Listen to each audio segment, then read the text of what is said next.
take the whole leaf if it's on a leaf. These third graders are on a mission to solve a mystery. On anything else. What's been damaging the green bean leaves in the garden? So they cause skeletonizing damage, these pests do. At Crellin Elementary School in Garrett County, it's hard to predict what each day will bring. It's something that Principal Dana McCauley reminds her staff of all the time. You have to be flexible to work here because you just never know what to expect. You never know what opportunity is going to come up that we need to jump on. That's why, when something like plant damage comes up, teachers run with it. Look right here. Kind of look under the leaves. The third graders search for the culprit with the help of University of Maryland Extension agent Ashley Bodkins. Yeah, so that's called a Mexican bean beetle. One of a few partners from outside organizations that help teach farm lessons at Crellin.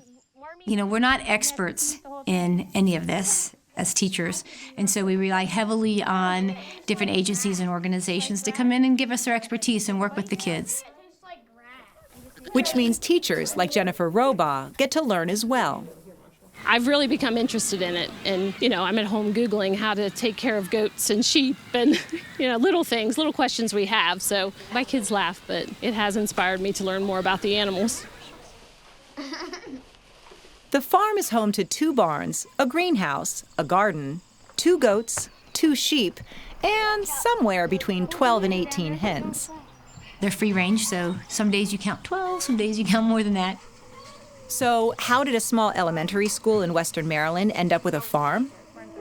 It all started with the 2011 Intel School of Distinction Award for Mathematics, which Crellin won for their innovative math program. They were one of 6 schools from across the U.S. to win the award, and it was the trip to the award ceremony in Washington, D.C. that really planted the seeds for the program. There were schools from all over the nation there, and one of the schools from Kansas had an agriculture program, and the principal was up talking about this agriculture program, and at the time Karen Gilpin, who was a first grade teacher, was leaning forward as she was talking, and she was really getting into it. And I can remember looking at another teacher, and I said, look at her. Mark my words, we'll be building a barn. And Dana was right. The next year, they were building that barn with the help of some grant money and a student's parent, who happened to be a farmer. From there, they started integrating the farm into the school's curriculum. We have to teach the same standards as everyone else. You have to teach the next gen standards, you teach Common Core standards. It's how we teach it is a little bit different. There you go. Each grade level has a project they work on for the year. Kindergarten and first graders research what kind of bedding the hens like. And second grade is all about the money. They're responsible for selling the eggs, and then as financial literacy, they are also responsible for paying bills that we get if we have to purchase bales of hay or straw or the feed. Once they reach the third grade, students do research projects with soil. All right, shake it a little bit. Sometimes you have to shake it. And tap it down. Yep, there you go, see it? And fourth and fifth graders learn about growing in a greenhouse. I think these ones all over here are Mexican sunflowers, and they're supposed to grow 7 to 6 feet tall. It's also the students' responsibility to tend to the barn animals each morning. We feed the hens, they gather the eggs, give the hens water, and we close the hens in so that they have time to lay.